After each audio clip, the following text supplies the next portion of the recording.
because you came back, I said, around about 18 from Bulgaria. You were living and working in a bar. You mentioned Sainsbury's as well. Mm. Um, Oh yeah. you playing local cash games there, or was it underground games again, or was it casino games, or?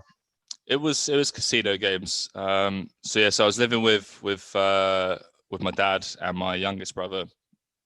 And yeah, it was just working. I don't think I played for like the first, like, I want to say 6 months of being back in the UK. Cause I'm fairly sure I owed my parents money because they they obviously paid for my flights back to the UK, helped me get my driving license, stuff like that. So I owed my parents a bit of change. And then as soon as I kind of like started earning a wage, it was, deposits onto stars, and then like down the local G for a 1-2 game, or the old £35 deep stack nightly down your local Grosvenor on a Wednesday night. And it wasn't until my mum came back that it was a problem again. My dad's a very happy-go-lucky guy. He's like, look, if you want to be a twat, and lose all your money at poker, then be a twat and lose all your money at poker. That was like his approach to it. I'd finish work, I'd be like, Dad, I'm going down to the casino. He's like, oh, go on then. Go and lose another £100. But it wasn't until my mum got back from Bulgaria that like shit hit the fan again. So I'm only like 18 and a half, 19 at this time. And she's just like, I'm not fucking going through this again. Again, understandably so, like you lost everything in front of me, and like we've helped you, get back on your feet, this, that, and the other. And it was just like talking to a brick wall. Like I just couldn't explain it to them because they're old fashioned, they're immigrants, man. Like they come from poor families. And so yeah, it was like, okay, I had to get the bar job, and then I had to get a night job at Sainsbury's stacking shelves. Oh, okay. And I didn't talk to them about it for about a year and a half. They didn't know that I was playing poker. I promised them that I wasn't.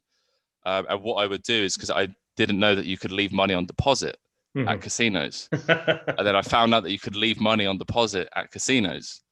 So I would sneak off to the casino and just grind cash for a couple of hours after work, and then come back in my work clothes. How was work, babe? Yeah, it was great. And it wasn't until I built up like a somewhat, okay-ish role that I just wanted to try it again. I was like, look, if I don't, if I don't, just go all in on this,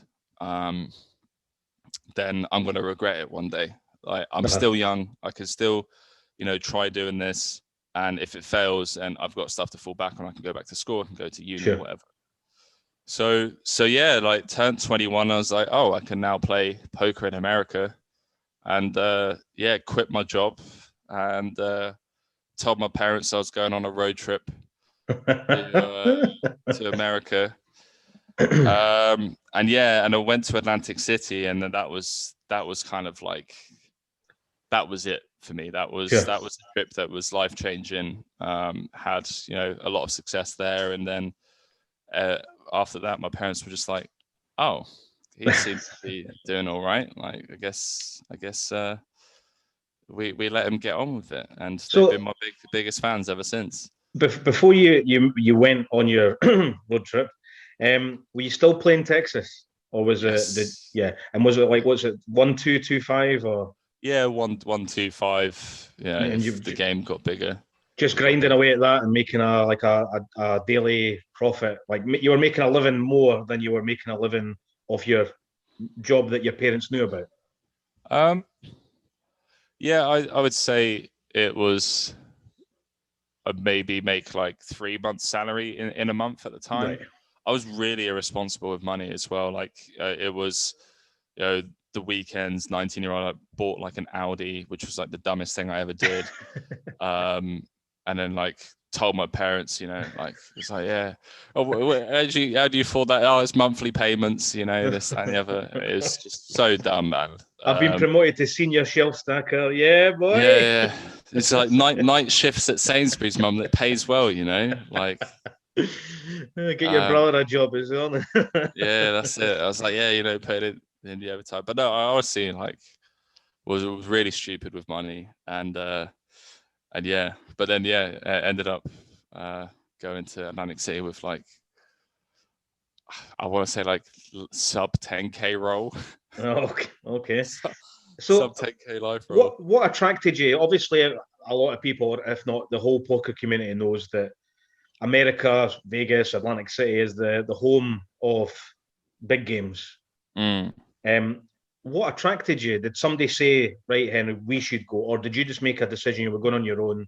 You were going to try it out, watching it on telly or internet, or Ross, come on, man. There was a girl involved, obviously. Like, you know, there was a girl involved, and it's like, yeah, we'll road trip America, and we'll just deviate from the road trip and stop off at Atlantic City. So we ended up driving from Chicago to Cleveland up to Niagara Falls, Boston, then down from Boston to New York to AC. And I was just on the Bravo Poker app, you know, every city that we stopped off at, you know, like just looking for a game. And she would just like she would want to go and like explore a museum or go dancing, or, you know, like, okay, yeah, go on, you go and crack on with that, and I'll go and play some poker.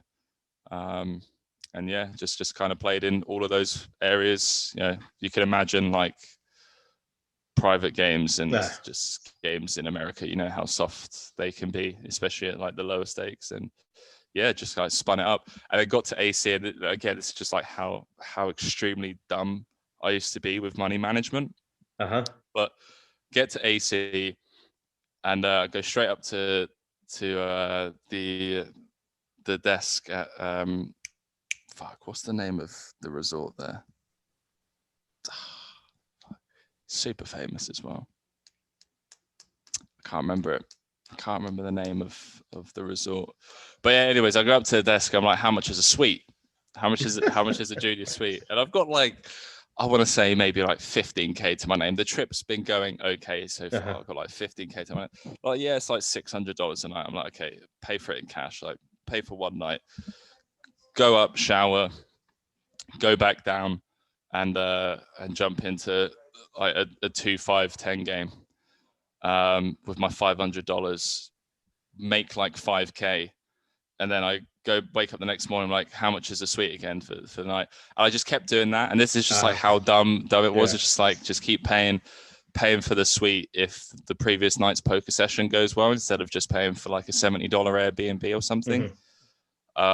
But yeah, fortunately for me, like the poker gods were in favor of my I don't even know, just being a complete idiot. They looked after me, and then yeah, just like we went back to Europe with like 50K cash, like 40K cash, and I was like, listen, mum, you were wrong. Look at me, you know.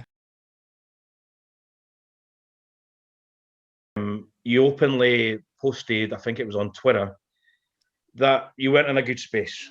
You were in a very, very bad mindset. And I know you've said that we can talk about this in case anyone is thinking I'm overstepping the line here. No, you're good. Openly said you were feeling suicidal and you didn't know what to do next. Yeah. Can you open up a bit more about that? How you can go from one extreme of highness to, again, with the poker world the way it is, a lot of people don't like talking about this. They want to hide. They want to man up. Fuck that shit. Yeah. People like yourself and a couple other people I've had on, this stuff helps people going forward. So you telling your story is a massive step, probably for yourself, like you said, but for a lot of other people out there as well. Yeah, 100%. Well, firstly, yeah, thanks to everyone beforehand that have opened up about stuff like this, because it definitely helps having like someone do it before you, just for confidence and morale. You know, it's like we've already discussed, you know, suicide and depression is there's a lot of taboo around it, especially in poker, and it's crazy how in poker that's the case, because this is unless, you know, the world's leading scientists like show me evidence, this is the most stressful job in the world. It's crazy. It's crazy. So because of egos and because of, you know, we're men, you know, we're playing for money, and we're playing against each other for trophies and legacies and whatnot.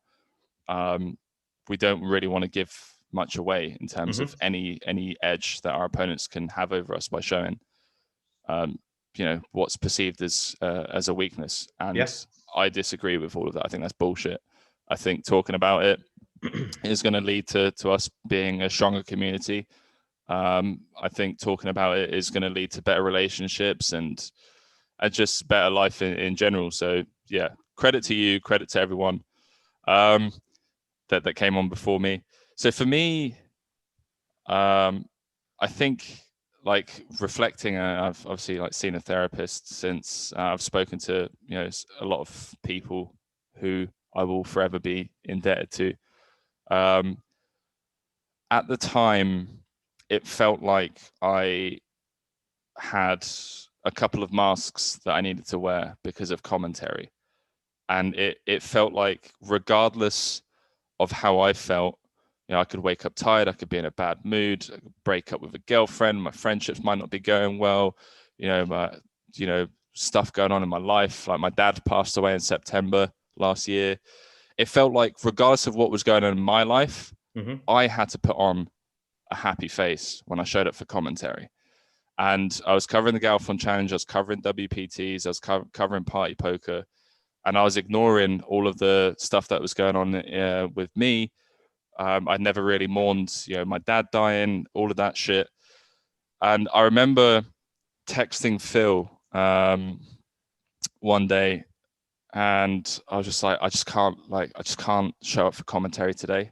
I was like, I just can't do it. And he was obviously playing, you know, 100, 200 PLO against Chance Corneth at the time. And I remember just like waking up, I was like, what time is it? It's like, okay, 5 p.m. in the afternoon.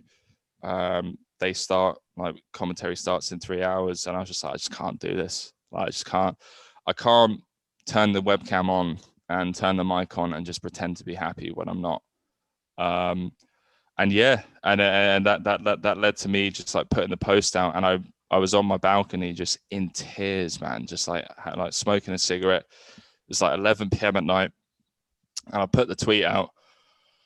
And like the tweet for me, I remember talking about this now, like looking back on it, but like the tweet for me at the time wasn't even a cry for help. Like I've always been that kind of person, especially given like my family background, like Irish, Italian, very tough family. Like my parents came from poor families, so with a lot of siblings, and it was always like, if you graze your knee, you just get up and fucking get on with it. You know, if you're down in the dumps, you just fucking get up, go to work, and, you know, you get yourself out of it. So it wasn't a cry for help, which I've now learned is okay. Like it's okay not to be okay. But at the time, it wasn't a cry for help. It was more to just let people know that I wouldn't be doing commentary for the foreseeable future, because I didn't want people to be like worried about me. Like, where's Henry? Why is Henry not doing commentary?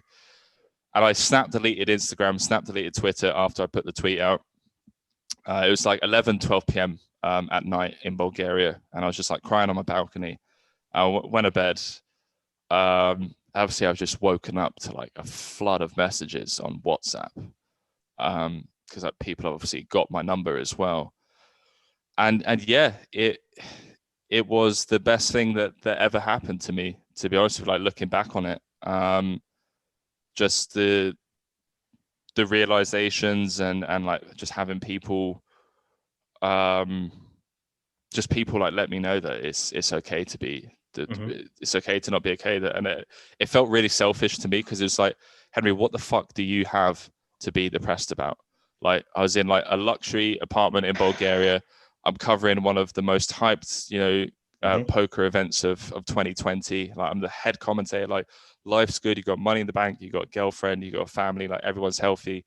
You know, like, what is it? And I just remember, like, for about 3 weeks, just walking around my apartment.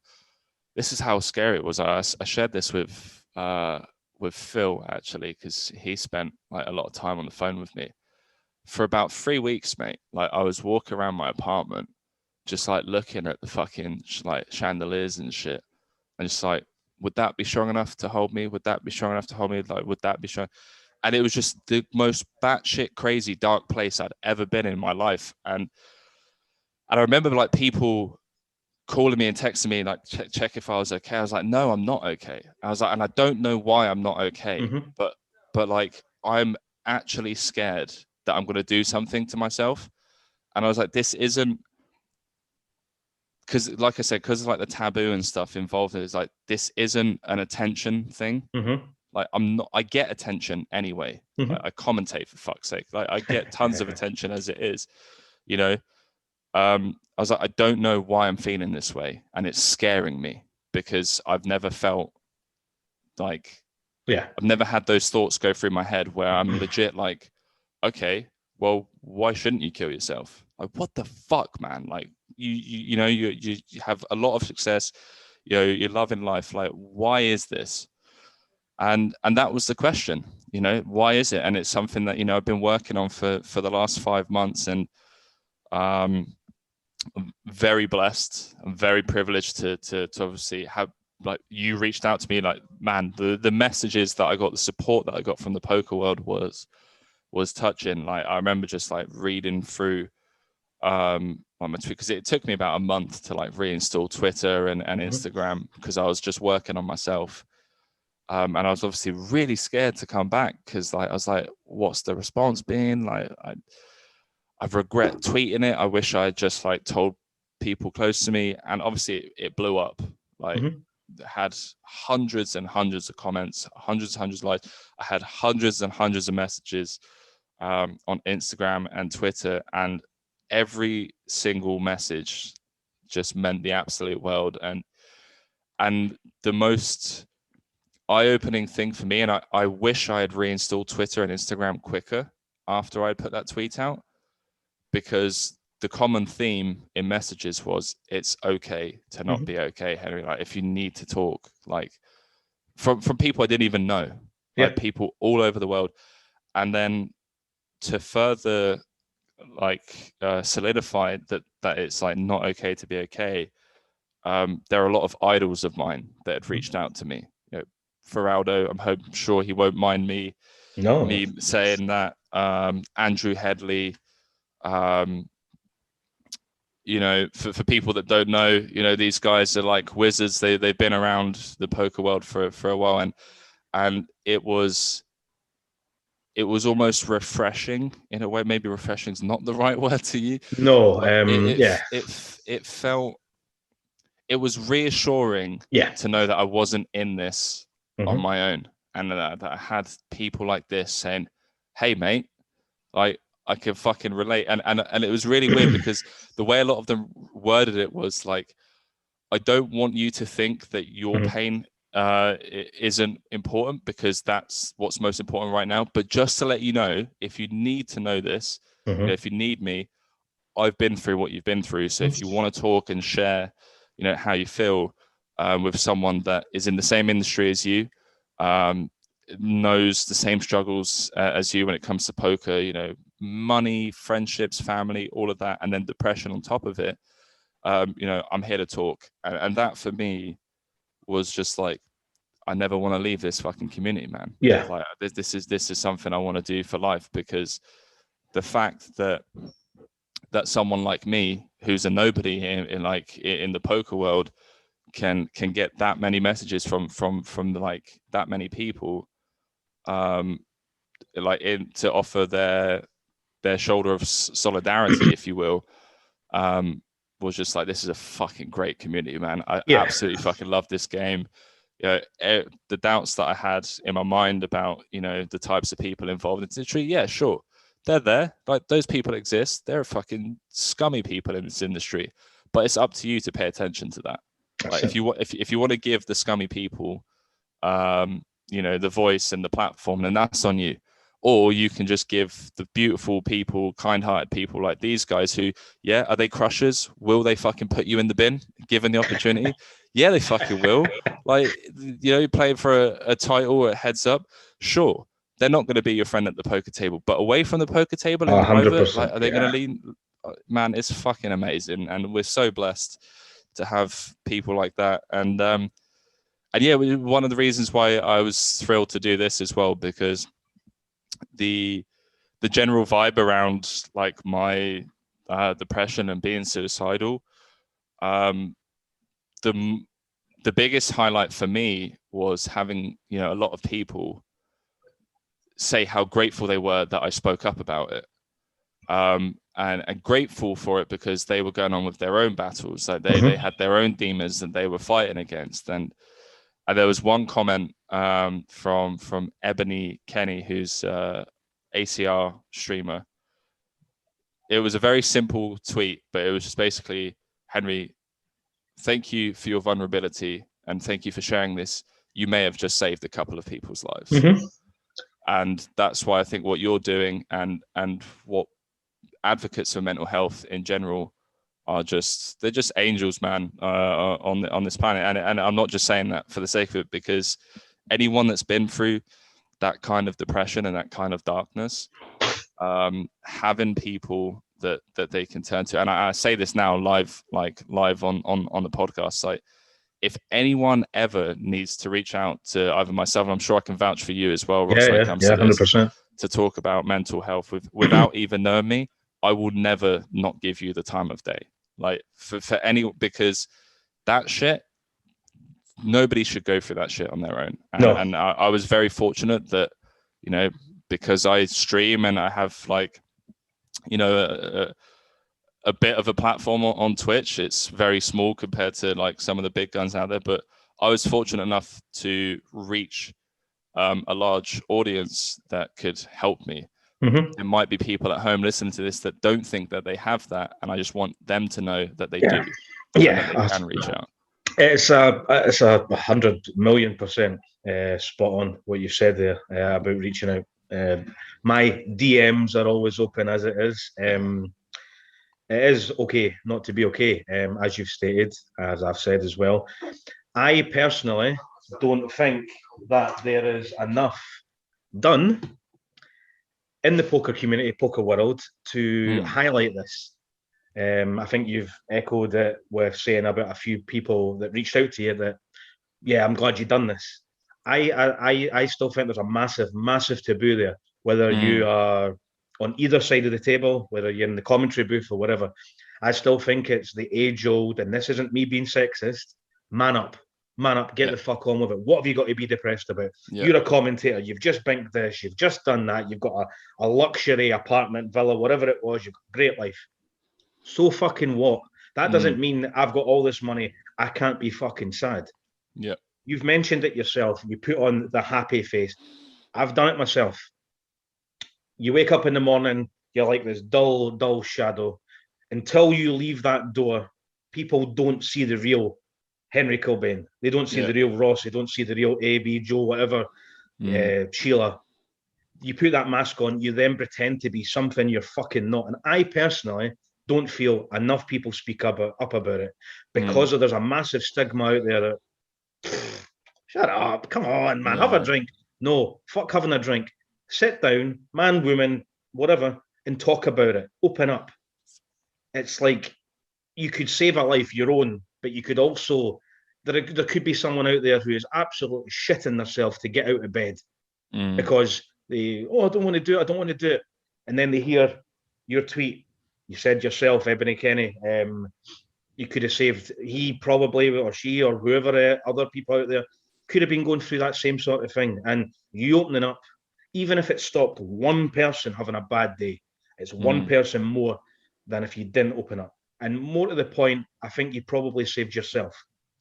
Yeah, I was, when I spoke, I was speaking to David Lappin, another friend that really helped me through that time, was on the phone to me, and I was trying to explain just the level of darkness, and I didn't want to scare him, but I was just, he was like, what's going on? And I was like, okay, if you want to know, like, I'll tell you what's going through my head right now.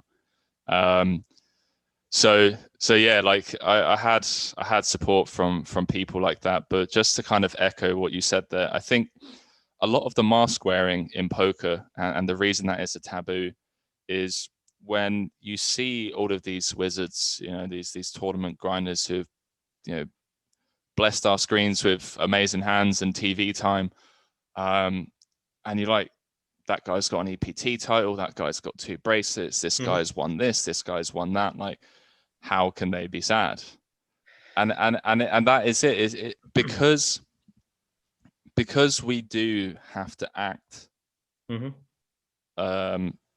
so much for a job, because we do. Like, you sat at the table, you want to, you know, be very careful like what you're giving away and what kind of character you are. That there's a lot of acting involved in poker, and I think the reason that a lot of that leads to depression is because a lot of the relationships that we have in poker aren't, you know, the healthy, open, vulnerable relationships that you'd have outside of poker with like people from high school or uni or, you know, your job, because we don't want to give anything away. Yeah.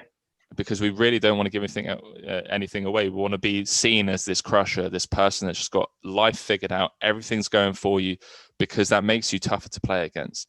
It is so much tougher to play against someone that is intimidating in life, like someone that looks like they're crushing life, than it is to play against someone like we spoke about earlier on.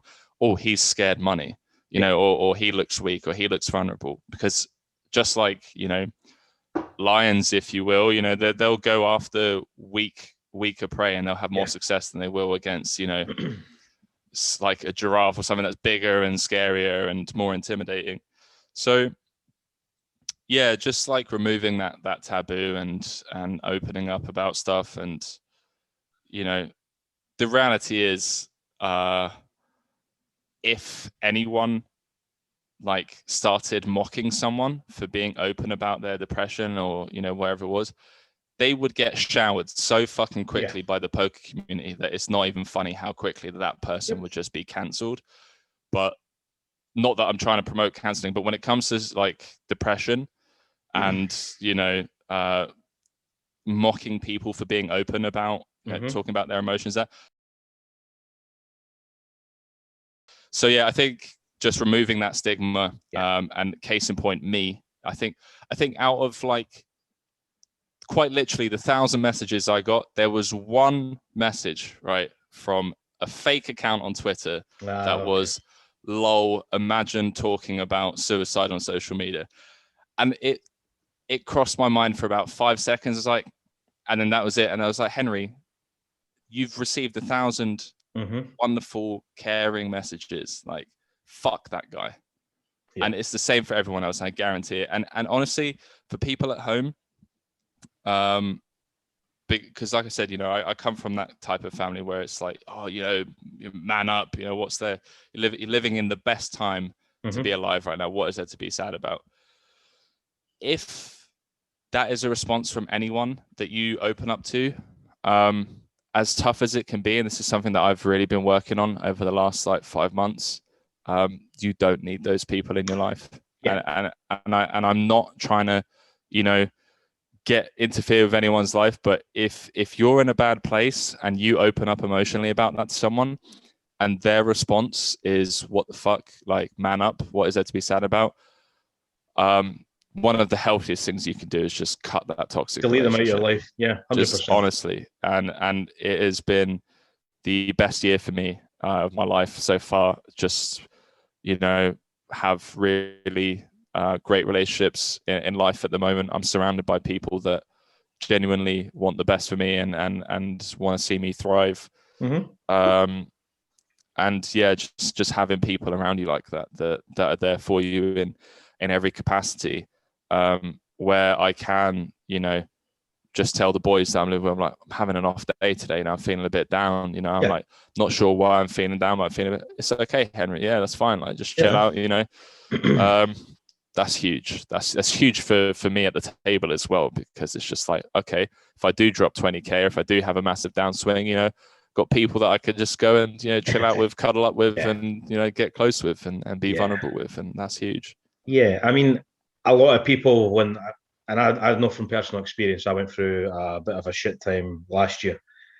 You feel alone. You feel that you could be in a room of 1 million people and you could feel the fucking loneliest one there. Yeah.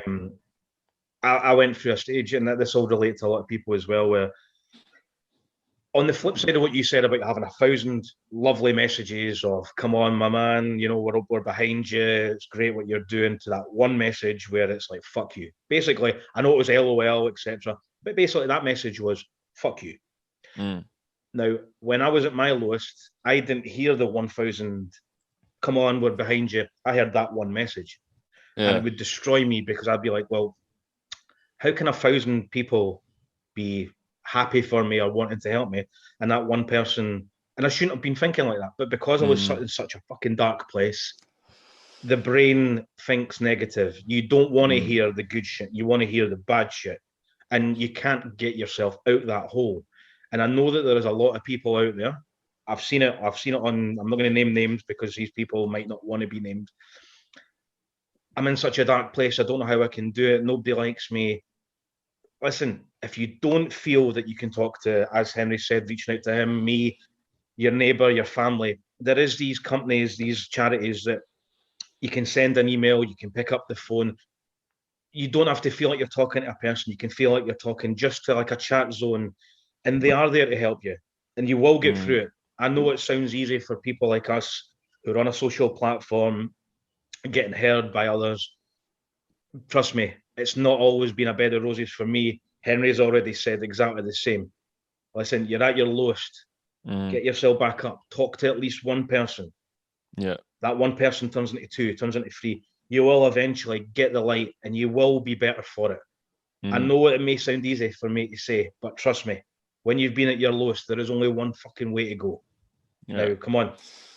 So, anyway. These companies, these companies, man. I mean, they're lifesavers. They're literally lifesavers, and I think, you hit the nail on the head, because it's a bit ignorant of me to say, oh, I had these 1,000 lovely messages, because there are people out there who don't have, like you said, like yourself, and that one negative message will eat away at you.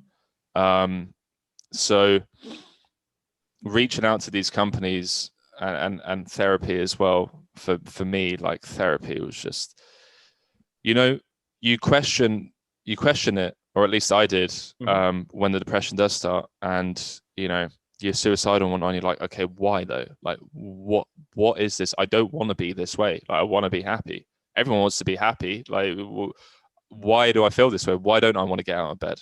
Why don't I want to eat? Why do I just want to chain smoke, 30 cigarettes and just drink coffee all day and just like mope around in bed? Like, why is that? And for me, the reason why this has just been such a great year is because, not necessarily from like a career-wise or finance point of view, but it's because I've just got to know myself so much better through therapy and through my depression, that a lot of the stuff that I was going through was like, so my dad died in September, for example. I thought I was completely okay with my dad dying. He was in America when he died. I didn't really have, a close relationship with him. It was just like one of those things. I cried, when I got the news.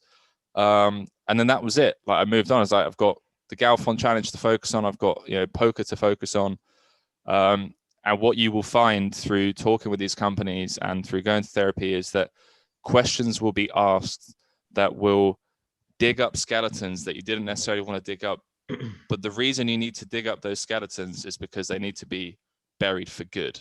Yeah. They haven't been buried properly. And you think that they have been. You think that you've buried them away. And for me, my dad passing away was one of the main ones. There was a lot of childhood stuff as well that I thought I was completely okay with, but I actually wasn't. And just like going to therapy, it could be pretty scary. I've shed a lot of tears going to therapy, but just for morale reasons and life in general, like just getting rid of that shit and getting closure on a lot of stuff, because we're human beings, man, and we don't realize that, the kid that used to call you names at school, that's had an impact on your career.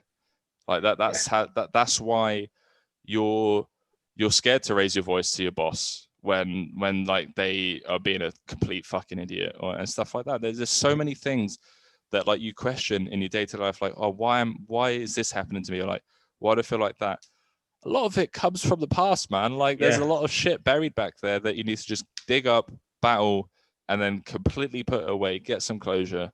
I'm not saying it's going to be easy. I'm not saying it's going to have, happen overnight. I'm not saying that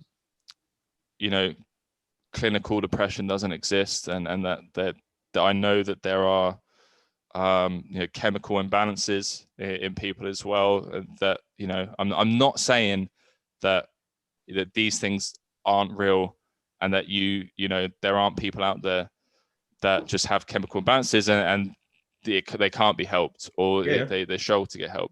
That shit is real. I get that. But for the people that are going through shit that was similar to me, like, I hope you're okay. Reach out to people, talk to people, and I'm open for a conversation with anyone when it comes to this stuff.